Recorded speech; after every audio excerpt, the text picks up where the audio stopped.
Ser podcast.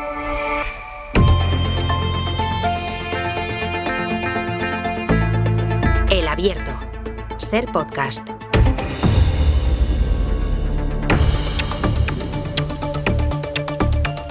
El último abierto de la semana y el primer abierto de este mes de agosto lo vamos a compartir hoy con Berna González Harbour. Hola, Berna. Buenos días, José Luis. Buenos días, Mario Laurrea. ¿Qué tal? ¿Cómo estáis? Y también con Carmen Lumbierres. Hola, Carmen, ¿qué tal? Hola, muy buenos días. Pues vamos a comentar todo lo que tiene la actualidad política, que lo tiene y mucho de la actualidad internacional, con este nuevo orden mundial que ya finalmente a las 6 de la mañana parece haber entrado en vigor, aunque ya veremos porque tiene que ver con el fin de la tregua arancelaria de Donald Trump. Por tanto, los aranceles empezarán a aplicarse, entrar en vigor a partir del día 7 de agosto, salvo para China, que quedan para el día 12. Hay también mucha actualidad política nacional, con ese balance que dio ayer Alberto Núñez Feijóo y con la figura del fiscal general del Estado, pero me vais a permitir que empiece saludando a alguien que me acompaña aquí en el estudio de Radio Valencia, que es Raúl Incertis. Él es médico anestesista. Hola, Raúl, buenos días. Buenos días a todos. Y acabas de volver de Gaza. Sí, hace 2 días. Era un voluntariado. Sí. Ibas allí para un mes. Exacto. Y te quedaste 4 meses. Sí. ¿Por qué? Porque una vez estás allí, es tan apabullante lo que ves, es tan doloroso y hace falta tantas manos que no me podía ir. No. Habían incidentes de múltiples víctimas todas las semanas, después todos los días. Era como un 11M todos los días. Entonces, y además los compañeros, los gazatíes, son unos bonicos, son benditos, ¿no? Es gente muy sencilla, muy maja, muy hospitalaria. Entonces no podía irme. Tú llegas allí y te instalas en un hospital. Cuéntame cuál es tu rutina, tu operatividad allí en Gaza. Pues me instalé en el hospital Nasser, que es el principal hospital que queda ahora en Gaza. Es un hospital pequeño, mediano, de 270 camas, que ahora atiende a una población objetivo de más de 1 millón de personas. Entonces hay unas habitaciones del hospital donde dormíamos unos cuantos médicos extranjeros. Y bueno, al principio, los 2 primeros meses, para mí fue un poco al tuntún, porque había tanto trabajo que estaba siempre trabajando y me sabía mal descansar. Pero básicamente pues iba a urgencias, ayudaba a mis compañeros de allí. La primera semana, el primer día ya empezamos a recibir, bueno, ellos ya llevaban 20 meses, niños mutilados, mujeres mutiladas, civiles, y me di cuenta que eso iba a ser, que ya no era una cosa puntual, iba a ser todo, y era todos los días, varias veces, todos los días. Pues eso, heridos con personas atravesadas por metralla, fundamentalmente, en el tórax, en todas las partes del cuerpo, fracturas abiertas de cabeza, amputaciones, quemados. ¿Con qué medios disponíais ahí en el hospital para atender todos estos Pues heridos? al principio teníamos más medios, pero a partir ya del tercer mes que estuve allí, o sea, hace ya un mes y medio, que los medios escasearon de manera dramática. ¿Tú cómo atendías a la gente? Yo, cuando venían muchísimos heridos, a la vez los atendías en el suelo. No habían camillas, tenías que poner a 2 o 3 niños en una camilla y atenderlos. Costaba encontrar el esparadrapo, costaba encontrar las gasas y las vendas, que ya no hay. Luego, cuando subía a quirófano y había que anestesiar a los pacientes, pues me daba cuenta de que solo teníamos ibuprofeno intravenoso para el dolor postoperatorio. Hace 3 semanas se acabó el fentanilo, entonces estábamos haciendo operaciones con muy poquita morfina, reutilizando jeringuillas, reutilizando material que aquí se tira normalmente. Hablamos de población de todas las edades, pero haces especial incidencia en los niños. Lo hago porque es lo que más duele. Yo había atendido a pacientes con politraumatismos antes, pero esto es un volumen, esto es indescriptible. Como he dicho, es como un 11M todos los días. Y claro, recibir niños con el cuerpo desfigurado por la explosión, porque la metralla les ha arrancado partes del cuerpo, no sé, desde un mes de edad que atendí hasta, bueno, pues hasta muchachos de 15, 16. Luego muchos disparos de bala, porque cuando abrió la Fundación Humanitaria de Gaza, que es el reparto de comida organizado por Israel y Estados Unidos, que esto a primeros de junio fue, allí empezamos, además de recibir pacientes bombardeados, empezamos a recibir muchísimos pacientes disparados en la cabeza y en el tórax, niños también. Y ahí es donde vimos sin duda el patrón de intencionalidad. Eso te iba a preguntar, no es que reciban impactos de bala, sino que son que les disparan directamente a ellos, no sí. Es que es por accidente. No era un patrón de balas perdidas. Un patrón de balas perdidas es diferente, es mucho más azaroso. Esto, en un mismo día recibíamos varios civiles con disparos en la cabeza, varios civiles con disparos en el tórax. Ejecutados. A veces en un día recibíamos pacientes con disparos en los genitales. O sea, era como si hubieran personas jugando al tiro al pato. Y hablando con los pacientes que lograban estar suficientemente conscientes cuando llegaban al hospital, o con testigos, compañeros míos médicos que iban a recoger comida a este lugar, todos, entonces hay una concordancia en los testimonios, todos decían que eran disparados sin aviso previo. O sea, no es que los soldados israelíes dispararan al aire para avisarles. Les disparaban con rifles, les disparaban con proyectiles de artillería de tanque. Nosotros hemos recogido del cuerpo de los niños trozos de balas de tanque. Les disparaban con drones, con morteros. Y bueno. ¿El hospital lo atacaban? Lo atacaron 6 veces desde que yo estuve allí. 6 veces. 2 bombardeos. Luego, en particular, un ataque de una milicia que está a sueldo por Israel, la milicia de Abu Sabab. Israel pues colabora con esta milicia para generar el caos, y esta milicia vino al hospital. Fue un ataque que duró más de 1 hora y media, con disparos de ametralladora, con granadas. Dentro del hospital, gente de la seguridad del hospital disparando afuera. Murió gente. Y luego el último fue hace un par de semanas, 10 días, que el ejército estaba a unos 300-400 metros y francotiradores dispararon contra el hospital, mataron a un pobre hombre, hirieron a otro de gravedad. ¿Tus compañeros médicos de allí pierden también familiares e incluso tienen que atender a familiares a lo largo de su jornada de trabajo? Bueno, pues yo he conocido varios compañeros que han perdido a todos sus hijos. A todos. Un compañero mío, Moatasen, perdió a todos sus hermanos y a sus padres. Hace 2 semanas murió un compañero que me caía súper bien, un enfermero súper majo de 30 años, que me alegraba todas las mañanas y era un tipo genial. Y lo bombardearon en su tienda, matando a toda su familia. No hay ningún trabajador que no haya perdido familiares de primero o de segundo grado en Gaza. Todos los gazatíes han perdido familiares. Y además estos trabajadores todos duermen en chabolas, porque toda la población ha sido forzada a apretujarse en esta pequeña franja de playa que se llama Al-Mawasi, y ahí son kilómetros y kilómetros y kilómetros de campos de chabolas, y ellos viven allí. Estamos hablando de, no sé, de cirujanos ilustres que tenían un nivel de vida bastante bueno antes de la agresión israelí, que tenían una casa en la playa y un apartamento en la ciudad, que iban a dar cursos a Occidente o a recibirlos, y ahora pues los ves yendo a robar los camiones de ayuda. ¿Qué come la gente? Ahora la gente que tiene la suerte de comer todos los días come muy poquito hidrato de carbono al día. No llegará a 500-600 kilocalorías. Pues arroz y si consiguen algo de harina, pues pan, que hacen ellos. Un poco de pasta. Antes había más proteína vegetal en forma de alubias o lentejas, latas, pero cada vez son más caras.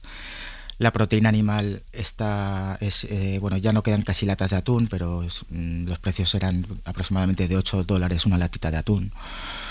El azúcar estaba la última vez, hace 4 días, estaba a $200 el kilo. No hay fruta, bueno, la fruta, la poca que hay está muy cara, a más de $15 el kilo.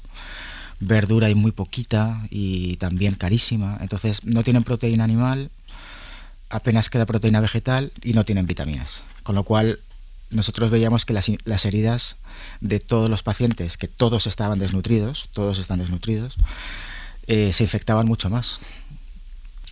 Porque y tardaban mucho más en curar. No tienen la posibilidad de... Están desnutridos y por lo tanto inmunodeprimidos. ¿La gente sabe que en la frontera hay más de 6.000 camiones con ayuda esperando y que no puede entrar? Sí, la gente de Gaza lo sabe porque, bueno, afortunadamente los cortes de internet no son muy frecuentes o no duran mucho, y los gazatíes saben, se informan, tienen redes sociales, entonces sí que lo saben. Sí. Sí. Tú habías estado en Gaza ya, trabajando con Médicos Sin Fronteras, creo. Exacto, ahora has vuelto con este voluntariado en una ONG que se llama GLIA, pero que coordina la Organización Mundial de la Salud. Exacto. ¿Por qué decidiste volver, Raúl, a Gaza? Pues porque tenía un sentimiento de indignación tan grande producido en esas 3 semanas que estuve en Gaza después del 7 de octubre, o sea, del 7 al 2 de noviembre. O sea, fue tan apabullante lo que vivimos los cooperantes que me sentía... Además, los cooperantes, si logramos volver a casa de una pieza, fue gracias a los gazatíes, porque tuvimos que cambiar 5 veces de lugar en 3 semanas, y los propios conductores de Médicos Sin Fronteras nos llevaban a lugares seguros, nos traían comida. Se podrían quedar la comida para ellos y sus familias, pero nos traían agua y comida. Y gente que no tiene nada para comer os la da a vosotros. Sí, nos la daba. Y entonces luego tampoco pudimos ir a trabajar porque no habían bueno, ahora tampoco hay corredores humanitarios, pero entonces era súper peligroso ir a los hospitales. El Ministerio de Salud gazatí tampoco nos dijo que mejor que no fuéramos porque la situación era muy inestable.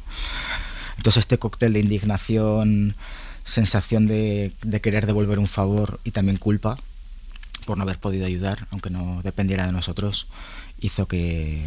Además hice amigos ahí también. ¿Y miedo? Miedo, claro, bueno, esa vez pasé muchísimo miedo, fue horrible, y esta vez han habido momentos de mucho miedo, claro. El hospital... caen bombas constantemente.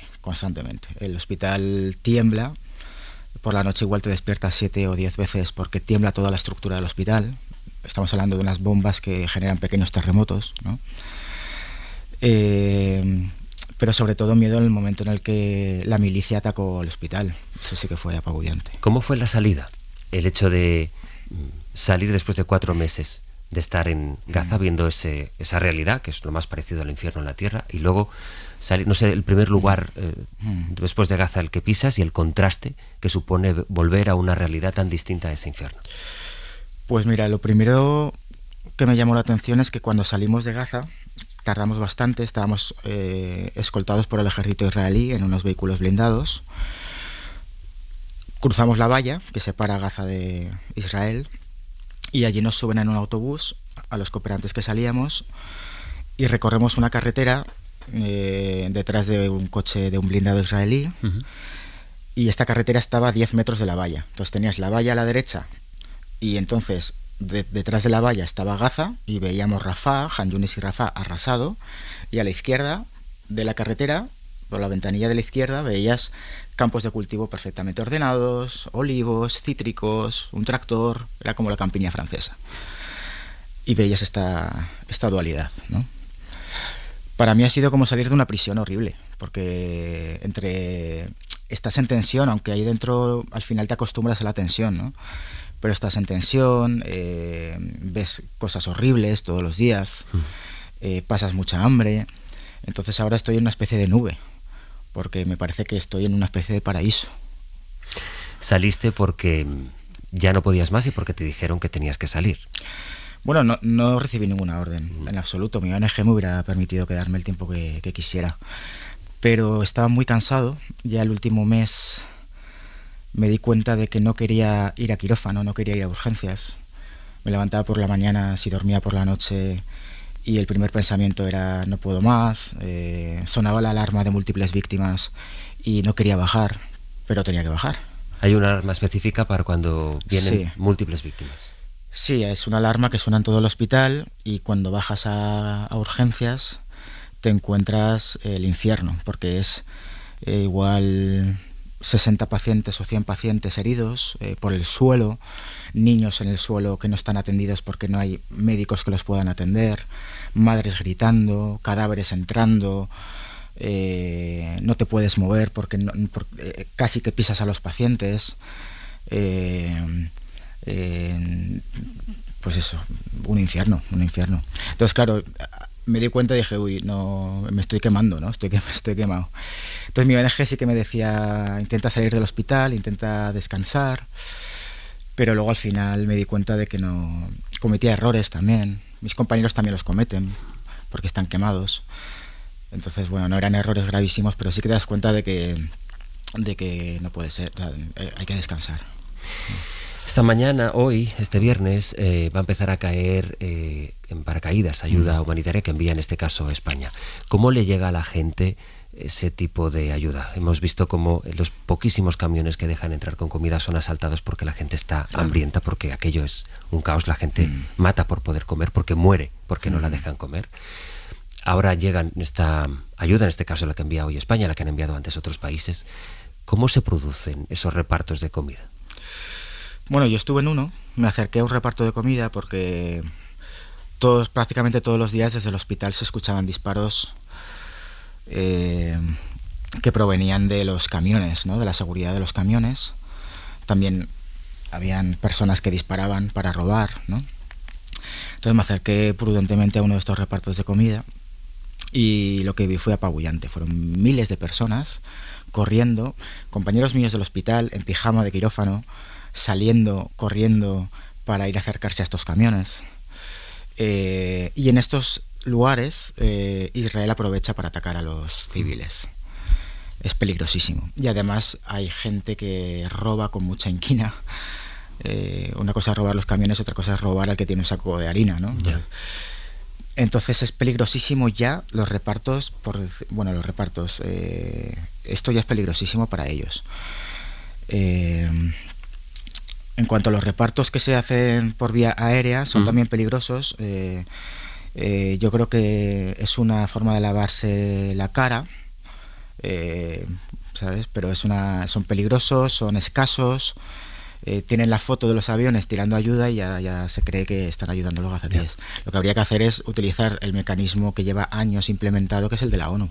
Pero como la ONU ahora es considerada una organización terrorista, ¿no? La UNRWA, pues...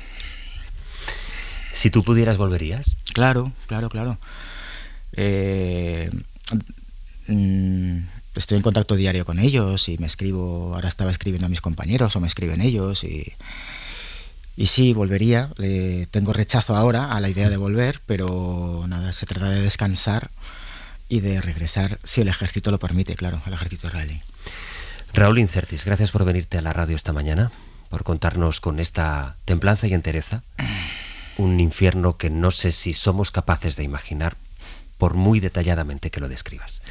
Gracias. Muchas gracias. Y nos vas contando. Muchísimas gracias. Llevamos días, Berna, preguntándonos por la situación geopolítica, describiendo la situación de Gaza, preguntándonos dónde está Europa y qué se puede esperar de Europa, haciéndole esas mismas preguntas a los responsables europeos, a los responsables del gobierno.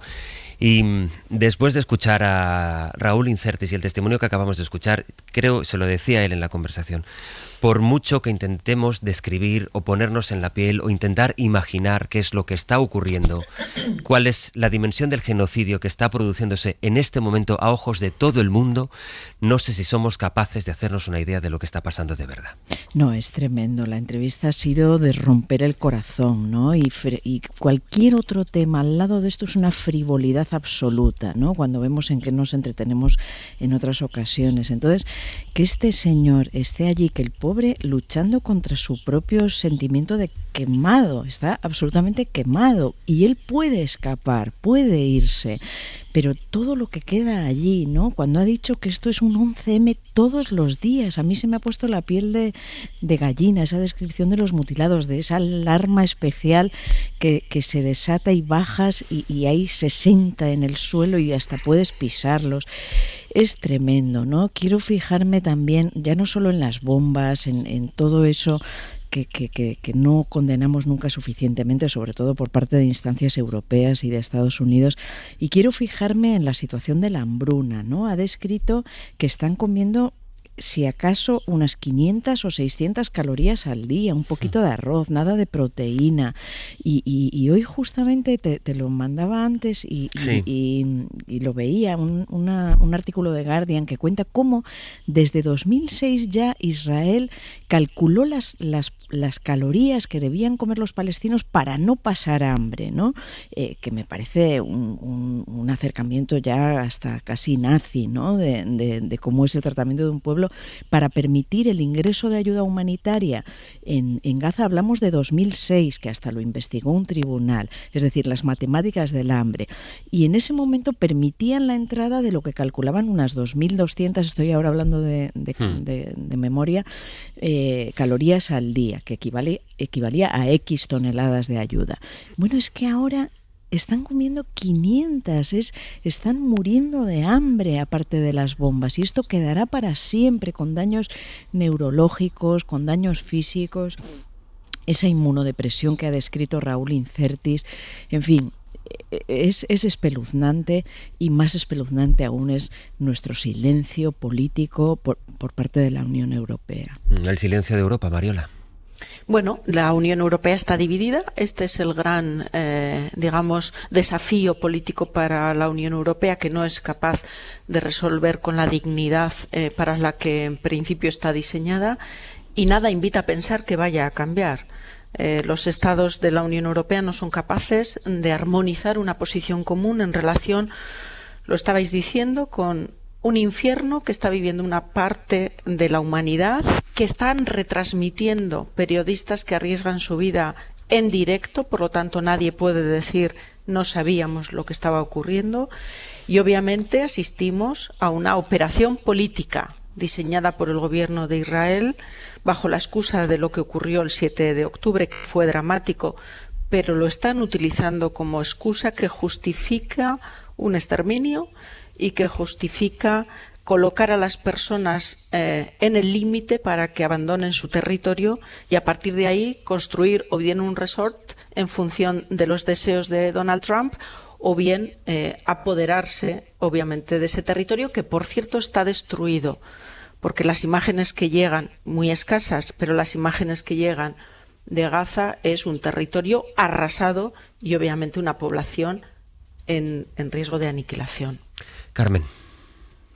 Es que es muy difícil hablar después de haber escuchado a Raúl Incertis, porque por mucho que los datos globales te puedan hacer una idea de 70.000 niños muertos, de 700.000 en un hilo de ser autoconsumidos por sí mismos, cuando escuchas realmente en casos concretos lo que está sucediendo, es un poco lo que estaba diciendo Berna. Cualquier cosa que podamos decir es que se queda pequeña. Lo que queda claro y constatado, y lo seguimos viendo, es que esto es un plan absolutamente delimitado, con cuidado, de Israel, apoyado por Estados Unidos, para matar a la gente de hambre, que es la manera más cruel en la que puedes matar a alguien, que se lleva programando desde hace mucho tiempo, y que encima tenemos que aguantar expresiones de cinismo tales como lo de creo que los niños no están muy alimentados, viniendo del presidente Trump, ¿no? Que fue uno de los que se encargó de desmontar, como creo que estaba contando antes Incertis, de desmontar cómo era la distribución antes de la ayuda humanitaria por corredores a través de la UNRWA,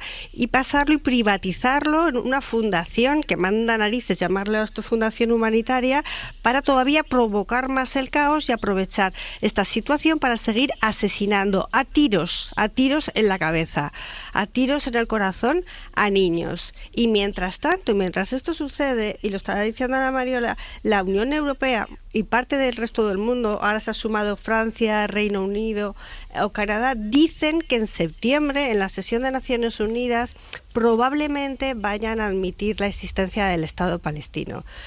Claro, y es que igual cuando vayan a admitir que existe un Estado palestino, no queda nadie. O sea, solo queda ya la base para empezar a construir el resort y quedarán todos los muertos que vamos a ver muriendo en goteo lentamente a través de las imágenes.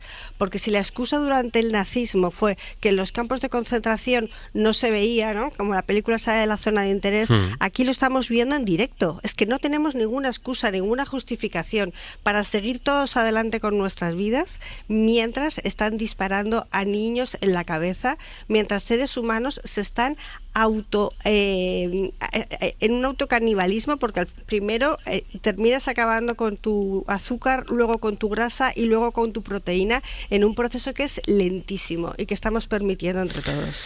A la vuelta nos contará Nicolás Castellano cuál es la última hora de los movimientos diplomáticos, que mucha no la hay, tampoco hay que esperar grandes cosas, y seguimos en el análisis de la actualidad de este viernes 1 de agosto. Al menos 10 palestinos han muerto en Gaza esta madrugada en ataques del ejército israelí, incluidos varios solicitantes de ayuda al sur de Han Yunis. Aquí en Hoy por Hoy acabamos de hablar con Raúl Incertis, médico anestesista que acaba de regresar de allí, de la franja, después de 4 meses trabajando en un hospital de esa ciudad, el principal de la región. Habla de una situación que no se puede describir. Él ha puesto la metáfora de un 11M cada día y acusa a las fuerzas israelíes de disparar de forma intencionada contra civiles y contra niños pequeños. No era un patrón de balas perdidas. Esto, en un mismo día recibíamos varios civiles con disparos en la cabeza, varios civiles con disparos en el tórax. Ejecutados. A veces en un día recibíamos pacientes con disparos en los genitales. O sea, era como si hubieran personas jugando al tiro al pato.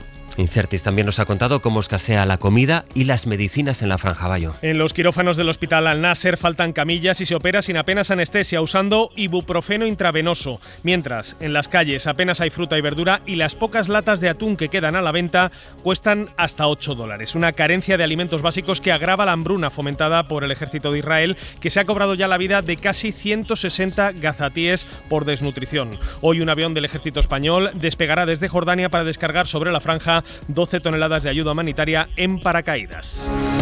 Por lo demás, el Ministerio de Justicia acaba de enviar una carta a las asociaciones de jueces convocantes de la huelga de julio, respondiendo al comunicado que enviaron ayer dichas asociaciones, en las que acusaban al Ministerio de manipular y de hacer propaganda con los datos de la huelga. Sara Selva.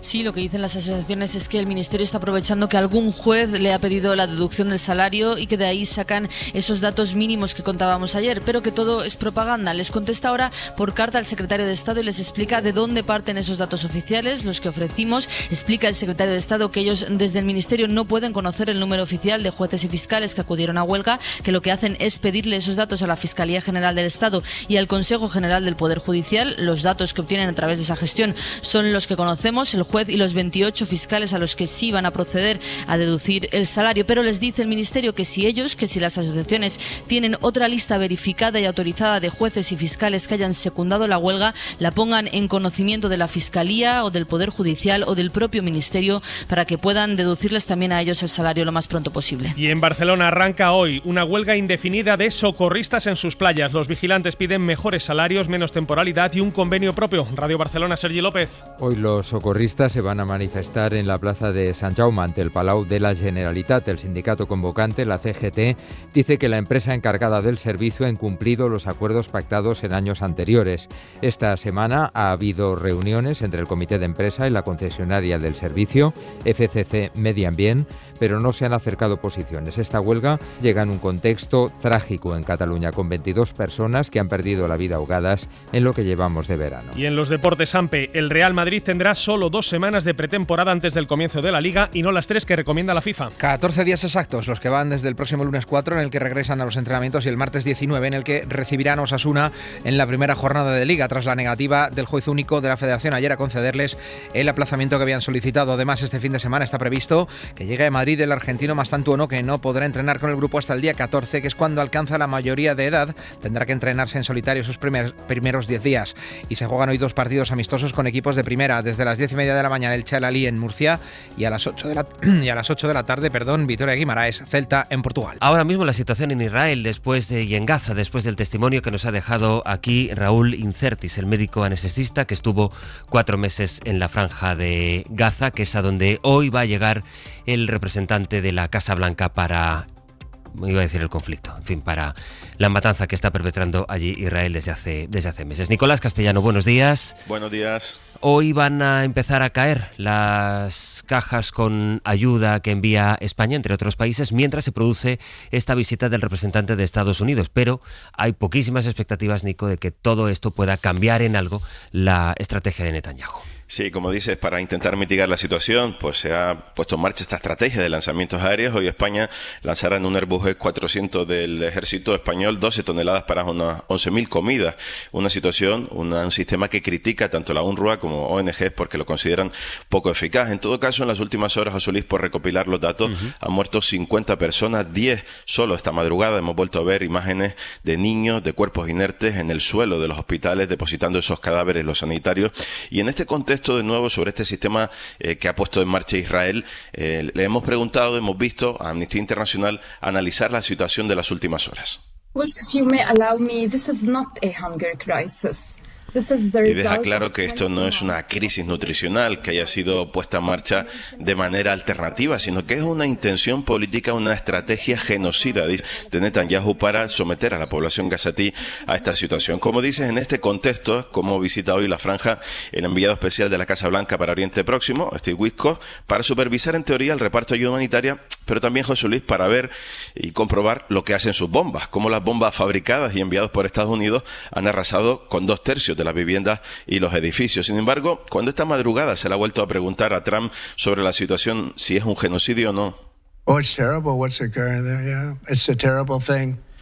se limita a decir que es terrible lo que sucede allí, que la gente está pasando hambre, que lo ve, pero que Estados Unidos ha enviado más de 60 millones de dólares de comida en las últimas semanas. Hay que recordar, José Luis, que desde la llegada de Donald Trump a la Casa Blanca, desde la llegada de Trump al poder de nuevo, Netanyahu y su gobierno ultra han incrementado los ataques después de la tregua de enero y han puesto en marcha esta estrategia de hambre cuyas consecuencias vemos a diario y en directo. Nicolás, gracias. Hasta luego. Hace unos días, Mariola, hablamos con Luis Moreno Campo, que fue el primer fiscal de la Corte Penal Internacional. Y él me decía, casi, no sé si era frustración, o me decía, es que la única cosa que puedo hacer yo en mis capacidades es ahora mismo hablar con usted y confiar que haya más personas que nos estén escuchando en la radio para hacer llegar el mensaje de que la humanidad tendría que estar ahora mismo preocupada en tratar de impedir lo que está ocurriendo allí. Preguntamos días después a Teresa Rivera, que es vicepresidenta de la Comisión, que forma parte del gobierno de Ursula von der Leyen, que reprochaba a la propia Unión Europea que no haga más, decía un poco en la línea lo que tú explicabas antes, que esto es la imposibilidad de poner de acuerdo a muchos países y que por tanto Europa va a la velocidad a la que puede cuando hay muchos que quieren hacer más y otros, pues por ejemplo Alemania, que por una razón siempre se dice histórica, pero no sé hasta qué punto, en qué momento va a caducar esto, porque al final Europa sigue sin hacer nada. Y entonces la pregunta que queda, que es desoladora en sí misma, es si no queda más que la impotencia. Bueno, es una buena pregunta, José Luis. Yo creo que en los últimos días, y precisamente porque los medios de comunicación yo creo que también estamos prestando atención y de una manera enfática a lo que ocurre, estamos asistiendo a concentraciones, manifestaciones de repulsa en las ciudades del ciudadano de a pie. Y yo creo que el ciudadano es un actor político muy potente porque moviliza a los gobiernos por la atención de los medios de comunicación y eso también obviamente permite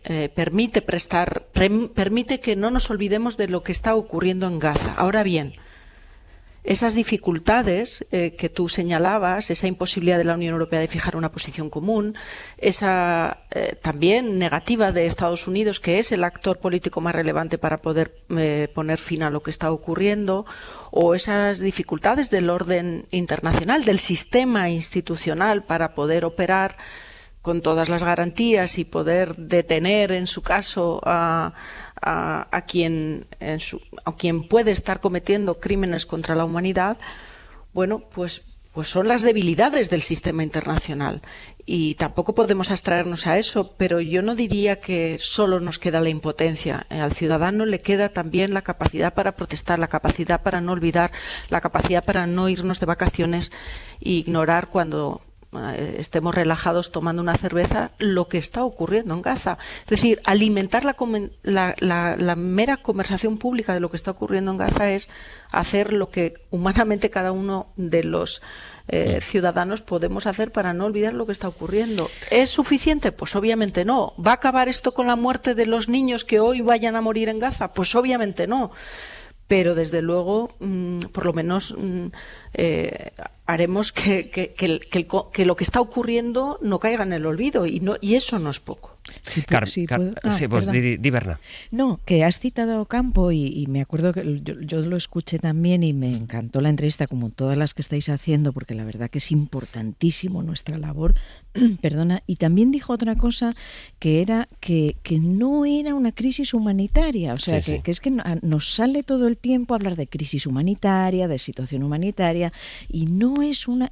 Vale, hay una situación humanitaria gravísima, pero no es una crisis humanitaria, no es un tsunami, no es un terremoto, no es un volcán, es un crimen de guerra. Luego los tribunales, ojalá veamos el día, y yo creo que lo veremos, que le pongan el apellido, si es un genocidio, si es lo que para mí no hay ninguna duda, que le pongan el apellido, pero es un crimen y así se va a investigar. Entonces, quiero recordar también otra entrevista que habéis hecho, que es a Borrell, en este caso Dallón, por la noche, y dijo: Europa está perdiendo el alma. Claro, que él mismo era parte de Europa y como alto representante, ¿no? Pero bueno, quiero decir que Europa, es verdad, está perdiendo el alma. Si Europa debía servir para esto, es esto Europa, son los principios, los valores de defensa de los derechos humanos, y lo que estamos viendo se parece muchísimo al exterminio, al nazismo, se parece demasiado a ello, ¿no? Entonces, bueno, de repente hay tímidos avances en el sentido de que Francia, Reino Unido y Canadá, estos son los tres grandes países que en los últimos días se han aprestado a anunciar su intención de reconocer Palestina. Bueno, son cositas, ¿no? Bloques en un muro inmenso que tenemos que levantar ante todo ello. Pero yo no renuncio. O sea, costó mucho acabar con el apartheid, por ejemplo, en Sudáfrica. O sea, ha costado mucho, causas históricas que tardaron muchas víctimas y muchos años en frenarse, pero debemos seguir hablando de ello, debemos seguirlo poniendo sobre la mesa. Ojalá hubiera más movilización ciudadana y que esa movilización llegara a los dirigentes, a los que tiene que llegar. En Alemania, por cierto, está habiendo movilizaciones. Hay una población que cada vez está manifestándose más alto contra todo esto, los más jóvenes. Claro. Me consta de primera mano. Y es importantísimo que eso suceda, que esos jóvenes sigan presionando. Por eso el SPD, por ejemplo, socio de Merz, está presionando cada vez más. Y bueno, desde luego soy pesimista, pero le vemos el foco y sepamos que dentro de unos años, cuando lo podamos mirar, pues ojalá hayamos visto un cambio creciente en la Unión Europea, que va a tardar años, pero ojalá llegue, y debemos presionar para ello. Carmen. Yo siento no ser tan optimista como mis compañeras hoy. No lo soy. O sea, no es optimista. Es por dar, no, ya sé que estoy buscando un agujerito de luz. Es obligación. Sí, no. Es verdad que es una obligación de encontrar una salida mínimamente o por agarrarnos a algo. Creo que es lo contrario a la renuncia, Carmen. Claro. Sí, lo que pasa es que igual es que estoy muy impresionada también por a quien acabamos de escuchar, pero es que además la situación internacional, no solo de Europa, sino el resto del contexto internacional, es tan distinto al que nos encontrábamos antes, porque anda que no hemos visto, los que tenemos una edad ya avanzada, conflictos, si los queréis llamar, entre Israel y Palestina, entre Gaza o Cisjordania e Israel. Esto no es nuevo, llevamos desde la ocupación del Golán viendo esta situación, pero es que lo de ahora es de una crueldad tan salvaje y con una inacción también de los países árabes, porque la situación internacional también ha modificado eso. O sea, yo no estoy llamando a una guerra total de los países árabes contra Israel, pero es verdad que esa división de fuerzas hacía que probablemente la ocupación por Israel del territorio palestino tuviera unas mínimas consecuencias, que se pensaran más las acciones, pero Irán está decidido a que no va a intervenir en ninguno de los conflictos y que siempre está dando un paso atrás en la intervención. Los países árabes aliados de Estados Unidos están más preocupados por ganarse el favor del presidente Trump que no por intervenir en la zona. Lo que quiero decir que no estoy llamando a una intervención militar, pero lo que estoy diciendo es que esa estructura internacional que también teníamos, o sea, no el orden multilateral que nosotros conocemos de Occidente o ni siquiera el internacional de la ONU, es que está roto, es que está absolutamente roto, y los únicos que tienen peso en estas decisiones son Estados Unidos e Israel por un lado y Rusia en menor medida y China por el otro. Y desde luego China no se va a meter en esto que bastante tiene con la guerra comercial, ¿no? Estamos asistiendo a una época de brutalismo económico y de brutalismo en política internacional, y ante eso es que Europa se ha quedado muy disminuida, probablemente porque también tenemos nuestras propias dificultades interiores, porque no es una Comisión Europea uniforme, porque tenemos un problema muy preocupante de la entrada de la ultraderecha en todos los países de Europa y también en las instituciones, y tenemos muchas dificultades para sobrevivir con nosotros mismos. Hay dos elementos. Muy breve, Mariola. Pero sí, muy breve. Dos elementos también para la esperanza, aunque no salven la vida de las personas en Gaza. El proceso ante la Corte Internacional de Justicia por genocidio y las órdenes de detención que hay contra Netanyahu, que podría conducirlo ante un proceso en la Corte Penal Internacional. No salvan vidas, pero nos dignifican como comunidad internacional. De momento dan una acción, una respuesta, ¿no?, a lo que está ocurriendo, que tiene otra dimensión. Por ir entrando ya en el terreno de la política nacional, pero todavía algo que tiene que ver con Gaza, esta reflexión que hizo ayer en el balance que hizo, su particular balance del curso político, el presidente del Partido Popular, Alberto Núñez Feijóo, cuando le preguntaron por la situación en Gaza. Yo he condenado la violencia siempre. Y lo primero es condenar la violencia y los atentados terroristas de Hamás en Israel. Es evidente que cualquier Estado tiene derecho a defenderse. Y cuando uno tiene un ataque terrorista de este nivel, con un territorio manejado por una organización terrorista como Hamás, tiene todo el derecho a defenderse y a repeler esas agresiones. Dicho esto, lo que está pasando en Gaza no es admisible. Lo que está pasando en Gaza debe de censurarse y criticarse por cualquier democracia occidental. Por supuesto que la apertura de corredores humanitarios debería hacerse ya hace mucho tiempo, y no deberemos de mirar para otro lado ante lo que está ocurriendo en Gaza con la población civil, en ningún caso. Por mucha organización terrorista que se esconda en Gaza, eso no significa confundir a los terroristas con la población civil o confundir a los terroristas con los niños desnutridos y muchos de ellos, lamentablemente, en una situación crítica, y sin contar los que han perdido la vida.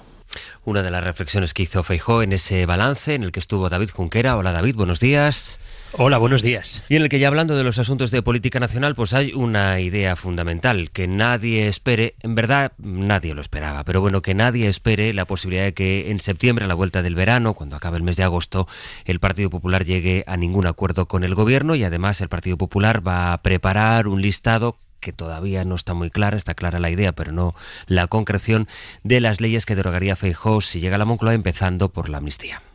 Ya habíamos visto el tráiler de esta película el lunes, cuando Feijóo hizo balance ante los suyos, y ayer lo hizo ante la prensa con preguntas, pero en la misma línea, eso sí, subiendo el tono un poquito más. El balance de este bienio negro es amargo. España padece una crisis institucional porque tiene un presidente sin ningún límite moral. Sánchez no solo ha convivido con prostíbulos en la economía familiar, sino que su gobierno pagó prostitutas con dinero público. A este gobierno le sobra legislatura y a España le sobra este gobierno. Ni crecemos más que los demás, dice Feijóo que estamos en mitad de la tabla, ni España es un país seguro, argumenta que la criminalidad ha subido 5 puntos en 5 años, ni hoy llenar la cesta de la compra o comprar casa es más sencillo que hace un año. Para el líder del PP, el triunfalismo de Sánchez se desmonta solo. Se mire por donde se mire, hoy en España todo lo que depende del gobierno funciona peor. Ni toda la propaganda de Sánchez es capaz de tapar lo que ven, lo que viven y lo que sufren los españoles cada día.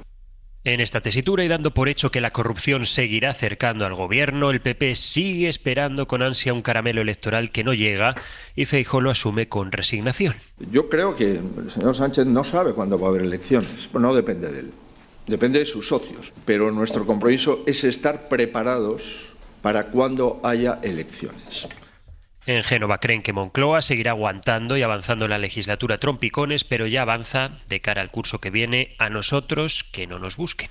Este gobierno no merece el apoyo del Partido Popular porque todas las prioridades del gobierno pasa por buscar acuerdos con los partidos separatistas o con los partidos de la izquierda radical del país.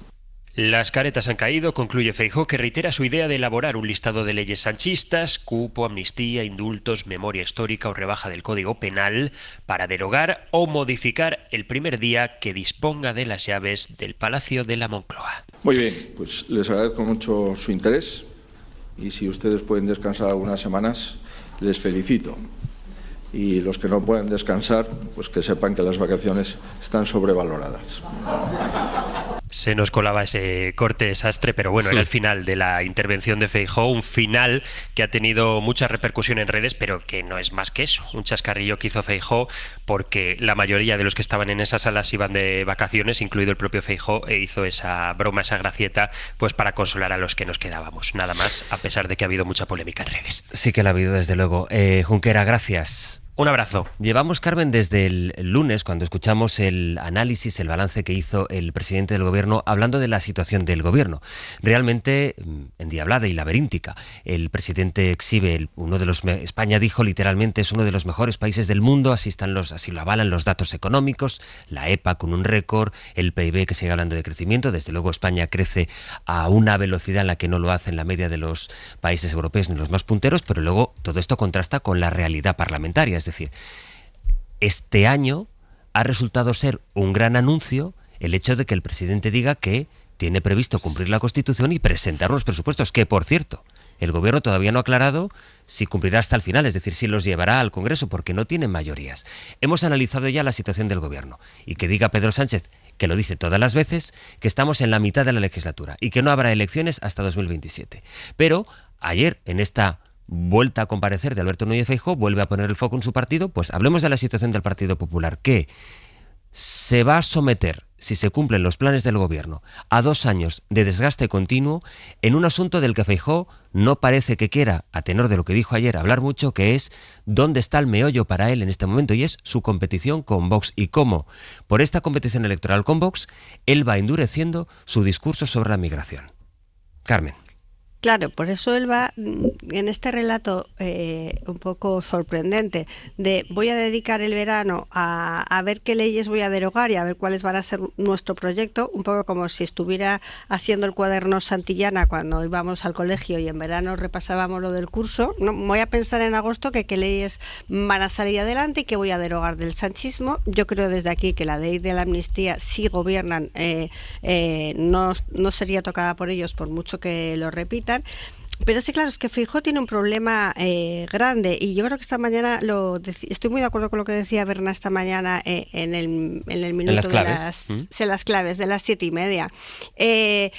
Tenemos un gobierno que quiere resistir, y eso ya lo has analizado tú, José Luis, y luego tenemos una oposición que lo único que sabemos es que va a la contra de todo, sin ningún tipo de matización ni de ajustes según qué asuntos. Él va a la contra de todo, además en un tono muy hiperbólico que yo creo que es absolutamente innecesario, porque es verdad que hay un problema de inflación, pues lo hay, quiero decir, es que tiene suficientes argumentos para poder elaborar un modelo que se contraponga o que sea distinto del del actual gobierno progresista, ¿no? Hay un problema de vivienda, evidentemente lo hay. No hace falta llegar a decir que somos el bienio negro, que actúa como un régimen totalitario, que es alguna de las cosas que ha dicho en las últimas semanas, o que es el peor gobierno desde la predemocracia. Es evidente que esto no es así, o sea, no es así en ese nivel tan exacerbado. Hemos perdido el toma y daca de una labor de oposición y gobierno de una democracia liberal normal. Ellos llevan al principio, el PP lleva con el discurso de que este es un gobierno ilegítimo en los últimos 2 años, bueno, y también desde la moción de censura, y ahora su discurso es que es un gobierno, aparte de amoral, un gobierno ineficaz. Y creo que se está basando en ese concepto de ineficaz. que subió el tono desde el apagón, ¿no? Desde el apagón, desde el retraso de los trenes de Renfe. Es un gobierno ineficaz que no llega a la vida normal de los ciudadanos, por eso él habla de la vida real frente a la vida imaginaria de los datos macroeconómicos de Pedro Sánchez, pero no presenta un programa alternativo, que es lo que estaba diciendo Berna esta mañana. Y yo creo que uno de los motivos por los que no lo presenta es porque él sabe que si tiene que gobernar con alguien, si gana las elecciones, sean cuando sean, tiene que ser con Vox, y por lo tanto es difícil que ahora prometa una cosa cuando probablemente la tenga que perfilar, porque su socio de gobierno le pida que las iniciativas vayan en una dirección como la de la represión de la inmigración, la de los valores culturales, identitarios, las rebajas de impuestos. Entonces está intentando moverse en esa indeterminación de ni para ti ni para mí, para conseguir votos de todos los lados, ¿no? Para conseguir votos de esto de los partidos, atrápalo todo, y es difícil mantenerse en esa situación intermedia. Pues Berna, por alusiones. Sí, gracias, Carmen. Y estoy completamente de acuerdo también. Es que, fijaos lo que me pasó. El lunes al escuchar a Feijóo pensé, es ridículo. O sea, va a pasar el verano haciendo la lista de las leyes que va a derogar. O sea, lo has dicho muy bien con lo del cuaderno Santillana. Y como tenía tertulia el viernes, o sea, hoy, pensé, mira, esto ojalá pueda decirlo. Y cuando ayer me enteré de que iba a hablar, digo, pues seguro que ya avanza algo. ¿Cuáles son esas leyes? Ya no puedo usar este argumento. Bueno, pues no, es que es que es ridículo. Es que, perdóneme el señor Feijóo, es que es absolutamente ridículo, de forma tan evidente que me asombra que nadie le haya avisado y le diga, oye, presenta algún plan, presenta algún proyecto, digamos qué plan de futuro tenemos para España. Pero no, su plan es no derogar, sino pasar el verano haciendo la lista de las leyes que quiere derogar y que va a anunciar en septiembre. O sea, ha pasado 2 años y todavía no tiene esa lista.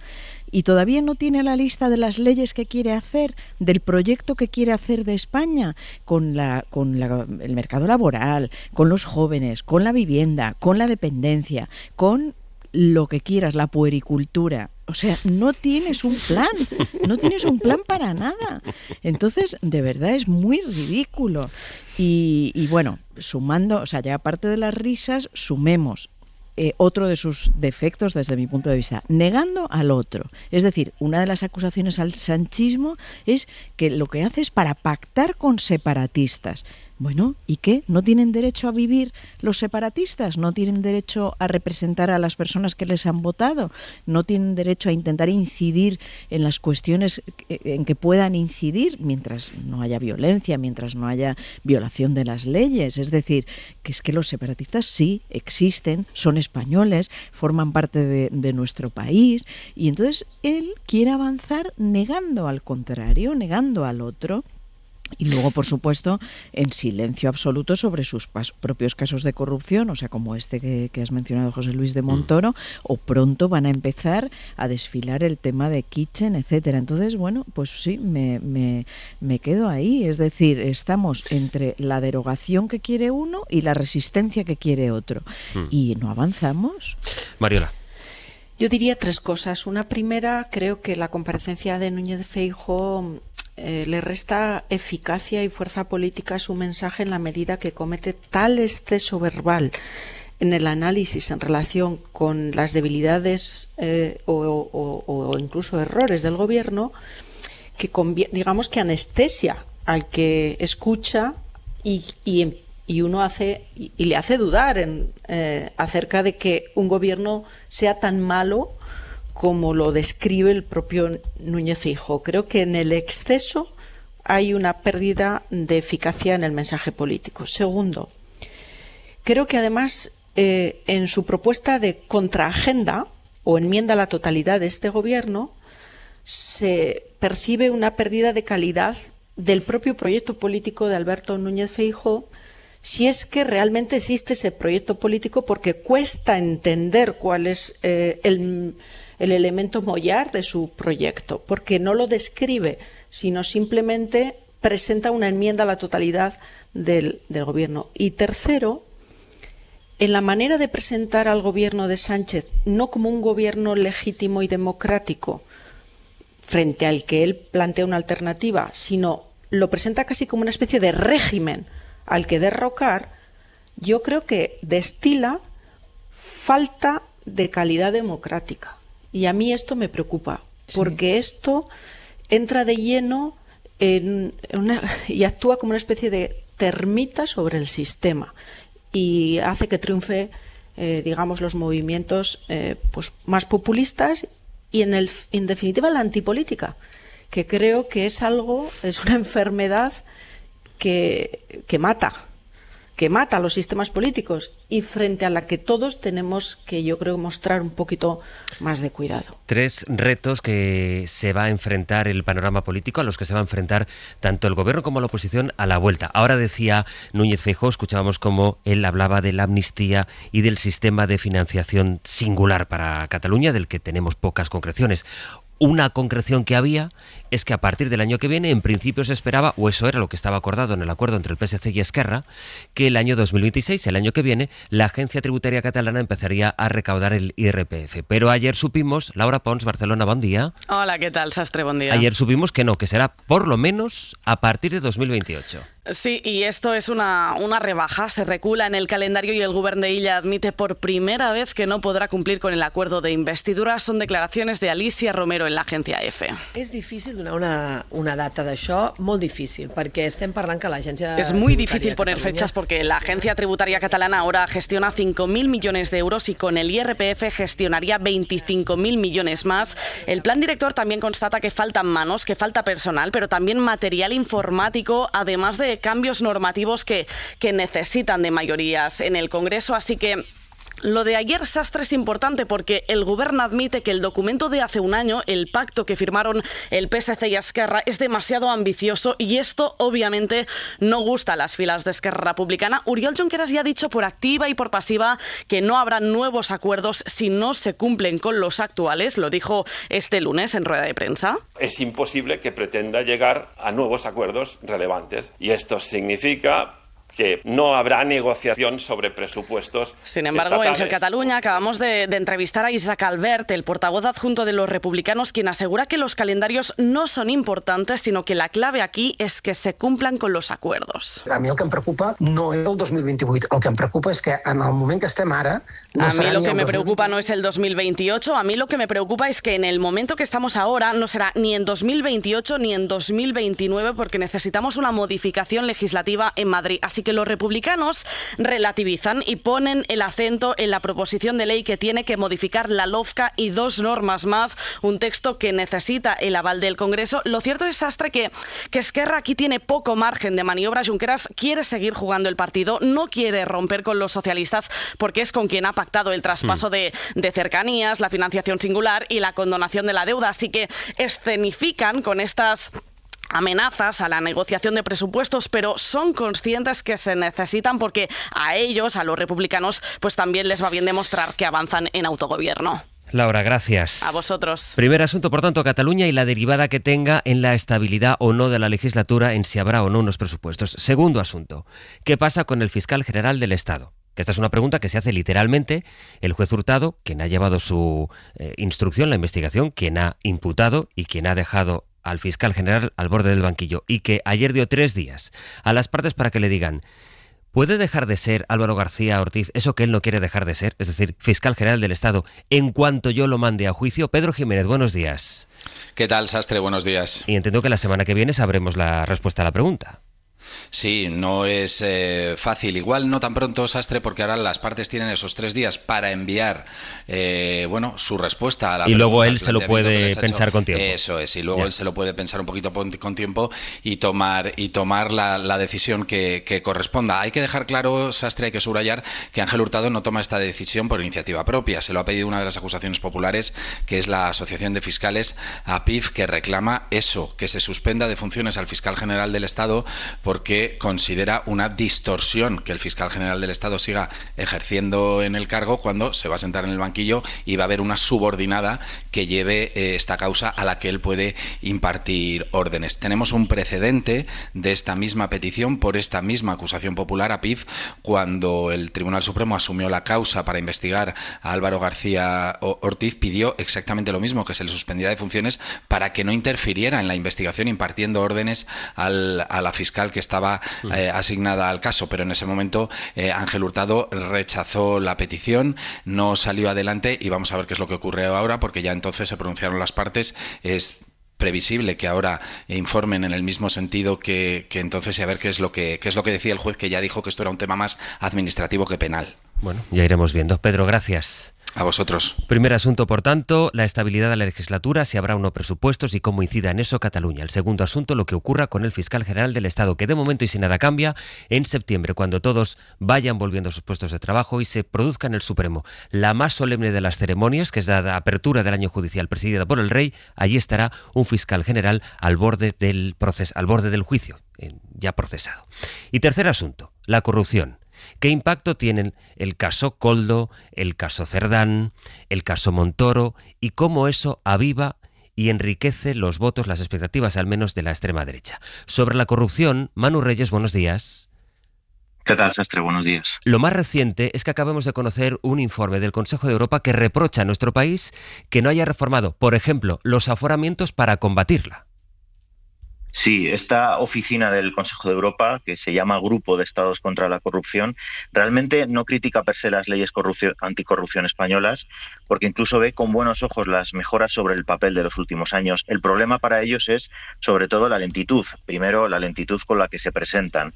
Por ejemplo, el registro de medios, parte del Plan de Acción para la Democracia de 2024, fue enviada al Congreso este martes, casi 2 años después. Pero segundo, también hay lentitud cuando las leyes echan a andar.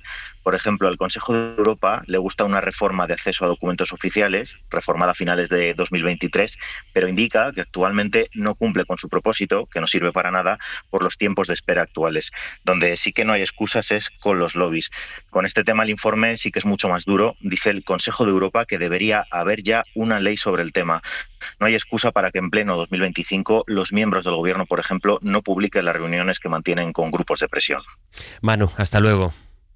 Hasta luego, gracias. Esta era la novedad más reciente que nos llegaba de Europa, que nos acaba de llegar, de hecho, hace apenas unos minutos. A veces pienso, Mariola, una prueba que había en un programa que se emitía antes, Humor Amarillo se llamaba, y que era, los concursantes tenían que ir pisando poco a poco porque no sabían si la siguiente piedra iba a hundirse en el agua o no.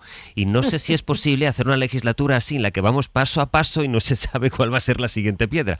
Pero esta es la composición del escenario. Este es el resultado de la fragmentación parlamentaria, que, por cierto, no sería muy distinto si volviéramos a celebrar elecciones mañana, y a todas luces las encuestas señalan también un escenario de fragmentación parlamentaria. Yo no digo que esto sea bueno, pero sí digo que requiere un entrenamiento y una voluntad por parte de todos los actores políticos de ensanchar el margen para el acuerdo y no enfatizar las diferencias. Y estamos en actores políticos encantados de enfatizar todos los días lo que les separa y achicar, por tanto, el espacio de juego. Nos planteabas 3 problemas muy gordos para resolver en muy poco tiempo. Diré sobre la financiación singular que es un acuerdo que configura una arquitectura fiscal no solo de Cataluña, sino también en relación con el régimen común y el régimen singular que existe en España, de enorme complejidad, y es razonable que se requiera más tiempo para poder aquilatar bien esa arquitectura, ¿no? En relación con el fiscal general del Estado, yo diría que cuesta creer que pueda estar en régimen activo mientras se celebra el juicio oral, en el que él tiene que tener toda la capacidad y margen para definir su estrategia de defensa, incluso cuestionando la actuación judicial de un proceso absolutamente extravagante. Y mi pregunta es, sin necesidad de dimitir, ¿podría buscarse una fórmula para que no esté en situación de servicio activo? Y lo dejo ahí. para que haya tiempo para el resto de Has estado muy bien en tu intervención, sobre todo en la parte en la que has dicho que hay muy poco tiempo. Berna. Vale, es el oficio, José Luis. Luis. Es que nos pones 3 temas y ahora quieres que resumamos. Bueno, vamos a ver, me voy a fijar en esto exactamente, y es que se está dando la paradoja endemoniada de que el reglamento de la Fiscalía marca que es el fiscal general el que puede cesar a un fiscal procesado cuando se dicte auto de apertura de juicio oral. O sea, es el fiscal general el que puede cesar al fiscal general, ¿no? Y nadie más lo puede cesar. Entonces, es tan absurdo, y el reglamento habla de esa apertura de juicio oral, que es lo que vamos a contemplar en pocas semanas. Entonces, bueno, es una situación endemoniada en la que, por más razón que tenga que un santo, si queremos, y ya se verá, se está haciendo daño a la institución. O sea, ver a la institución en esa situación de resistencia contra viento y marea, cuando en este país toda la vida, desde los escándalos de corrupción de Gürtel y otros, llevamos posiblemente 15, 20 años defendiendo que cuando alguien era imputado debía apartarse y defenderse. Debía apartarse y defenderse, y no era equivalente a ser condenado. Y lo hemos defendido así hasta el punto de que los partidos lo han introducido en general en sus estatutos o en sus normas internas, y no sé por qué en esta ocasión no habría de ser lo mismo. Yo creo que es muy patético ver al fiscal general sentado en el banquillo mientras celebra la apertura del año judicial con el rey Felipe. Francamente, creo que es un espectáculo digno de evitarse. Muy breve, Carmen.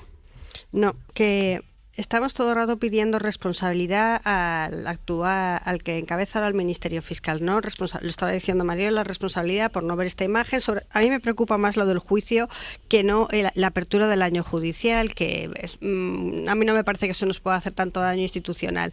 Pero ¿y responsabilidad a los otros? ¿Responsabilidad a los jueces que están acusando con una instrucción más que débil? ¿Responsabilidad a los jueces que no han hecho caso de las declaraciones de los periodistas, que no han tomado en cuenta esas declaraciones cuando los has llamado a declarar? Quiero decir, está muy bien ser los más responsables de todos, pero es que aquí hay un ataque ad hominem a esta persona, al fiscal general del Estado en concreto, no a la institución, por lo que todos sabemos. Y como me dices que muy breve, muy breve. O sea, yo también pediría responsabilidad a las otras partes.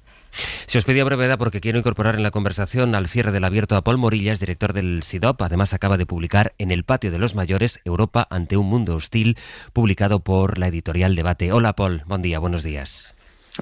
Hola, buen día, José Luis. ¿Qué tal? Para incorporarte en el análisis de otro de los asuntos que está en la actualidad, hemos empezado hablando de Gaza, de la posición de Europa, luego hemos ido a la política nacional, pero hoy lo que condiciona las crónicas y está en la portada de los medios internacionales de referencia es que parece que hemos entrado ya en un nuevo orden, ahora sí, en la medida en que ha acabado la tregua arancelaria que había decretado el propio Trump, que él mismo retiró, que luego volvió a poner.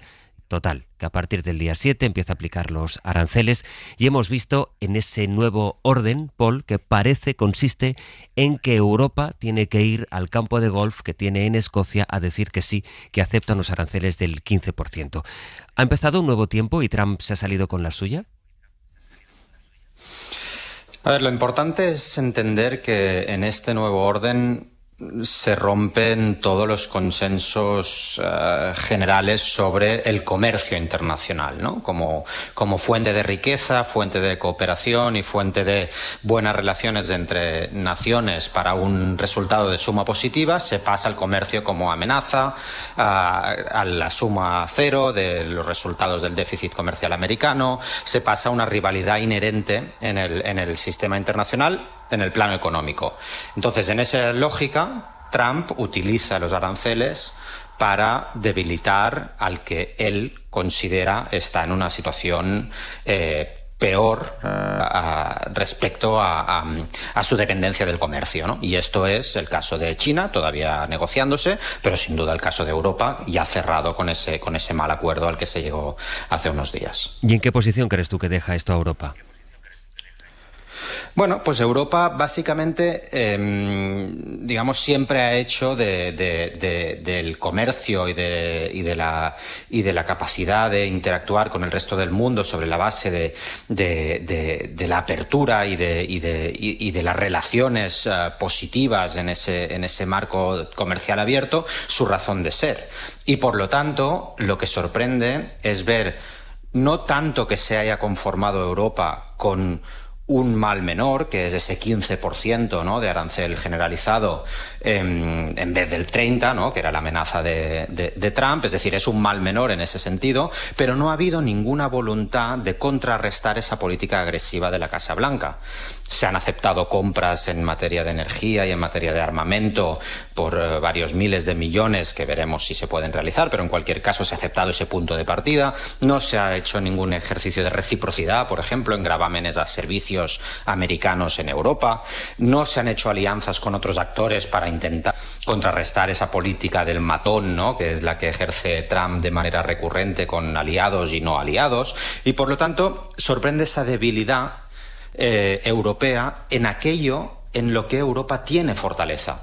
En defensa no la tiene, o en seguridad no la tiene, pero en política comercial, que es una competencia cedida de los Estados miembros hacia Bruselas, ahí donde Europa podría mostrar cierta fortaleza, se ha básicamente plegado a esa voluntad de Trump de dominar el estado del mundo bajo esa transaccionalidad y esa amenaza al débil a la que me refería anteriormente, ¿no? Y por lo tanto eso daña claramente la posición de Europa como actor internacional, sin duda.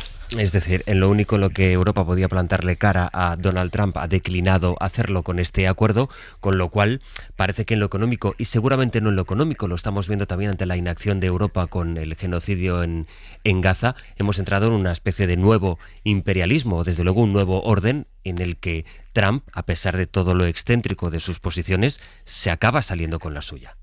Sí, es un orden en el que lo que importa es la fortaleza y la amenaza y una absoluta displicencia sobre la debilidad y sobre cualquier cuestión que tenga que ver con la dignidad humana y el humanitarismo, ¿no? Eso no son premisas de este nuevo orden que Trump tanto personifica, ¿no? Pero tampoco es el punto de partida de Xi Jinping, ni tampoco el de Vladimir Putin, por supuesto, ¿no? Por lo tanto, estamos entrando en un orden internacional en el que la debilidad de los marcos cooperativos, sea el comercio o sean las organizaciones internacionales, poco da igual.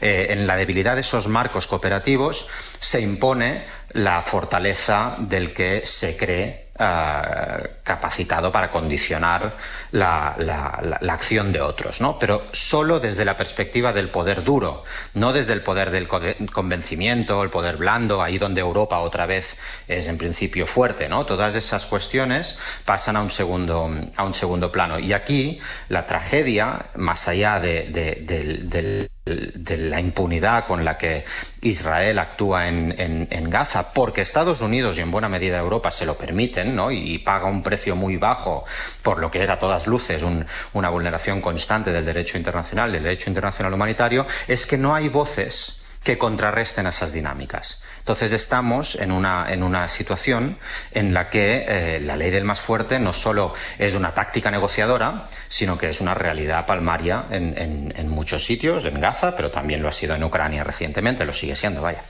Una última cosa, Paul, ¿tú crees que de aquí al día 12, que es el plazo que se han dado, es posible pensar en un acuerdo entre Estados Unidos y China que evite, por tanto, que vayamos a un escenario que ya no sé qué consecuencias podría tener, pero de guerra comercial total entre las dos grandes potencias? ¿Sería posible que Washington y Pekín llegaran a ese acercamiento que generaría cierta distensión en el mundo? Bueno, y aquí está lo curioso, ¿no? Precisamente Trump, con países como China, ¿no?, donde ve que hay una relación de tú a tú en el plano, digamos, económico, comercial, porque son dos superpotencias en ese ámbito, y además que actúan unidas, ¿no?, como actúa Trump unido, ¿no?, con su vocación, también actúa Xi Jinping como gran potencia económica también. Ahí es donde China, pero también Canadá en cierta medida han plantado cara y han dicho no, si hay una amenaza comercial yo te voy a imponer unos aranceles de vuelta, ¿no? Esa reciprocidad para contrarrestar tu política inicial, ¿no? Y ahí es donde Trump ha entrado en una negociación, cosa que Europa desde el principio no ha hecho. Es decir, Europa ya se mostraba dividida de antemano y veía una posición discordante, por ejemplo, entre Francia y Alemania en esa cuestión, y por lo tanto se impone la solución de aceptar el punto de partida que te impone el fuerte, ¿no? En este caso Donald Trump. Y con China, precisamente, como hay mucho que perder, ¿no? Hay muchas interdependencias creadas entre China y Estados Unidos, Trump entiende que la negociación es mejor baza, ¿no? Mejor herramienta frente a China. Y ahí estamos, en esa duda de si efectivamente entramos en una guerra arancelaria global o en una guerra arancelaria contra los que Trump percibe débiles. Pues Pol Morillas, director del CIDOB, además de autor de En el patio de los mayores, Europa ante un mundo hostil. Muchísimas gracias como siempre. Gracias a vosotros, buenos días. Hasta luego. Noche 19:80, tengo bebida fría en la nevera. Sergio Castro, Pepe Rubio, buenos días. Buenos días. Hoy no, hoy hemos fallado un poco.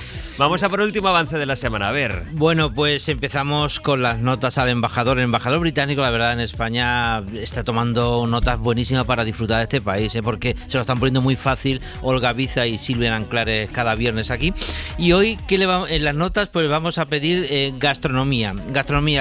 ¿Qué menú representa mejor la gastronomía española? Y tienen que decir los oyentes entrantes, principales y postre. Entrantes, principales y postre, y pueden llamar ya al 900 100 800. ¿Qué menú representa mejor la gastronomía española? 900 100 800. Buen debate, ¿eh? ¿Qué plato es el que mejor nos representa? ¿Qué menú es el que mejor nos representa? ¿Qué más? Y después con Cris Regatero, nuestra partner de los 40, nos vamos a ir de farra, porque después de comer todo lo mejor que se puede comer, nos vamos de fiesta, y por eso vamos a elegir cuáles son las mejores canciones para marcharnos de fiesta. Lo vamos a hacer como siempre, buscando la evolución desde la década de los 70 hasta ahora, para conocer también cómo han evolucionado la manera de divertirnos escuchando música saliendo por ahí. Y, por supuesto, a las 12, nuestras cosas, y cerramos. Bueno, y nuestras cosas, que consistirá básicamente en despedir a la gente que se va de vacaciones hoy, ¿no? Sí, que son tantos como los que entran. Esto es así siempre. Sí. Las gallinas que salen por las que entran. Efectivamente, ese cálculo sí que lo tenemos que tener claro, hecho. Sí. Y ese melón sí que no me atrevo a abrirlo con vosotras. Berna, Carmen, Mariola, ¿de cuál es el mejor plato que nos representa? Porque ya bastante... Hemos tenido momentos de polémica, pero aquí sí que no quisiera abrir una guerra Vamos a entre... llamar al teléfono. Efectivamente. En el 900 100 800 ahora escribimos de inmediato las notas al embajador. De momento, Berna González Harbour, Carmen Lumbierres, Mariola Urrea, muchísimas gracias y hasta la próxima. Para no perderte ningún episodio, síguenos en la aplicación o la web de la SER, Podium Podcast o tu plataforma de audio favorita.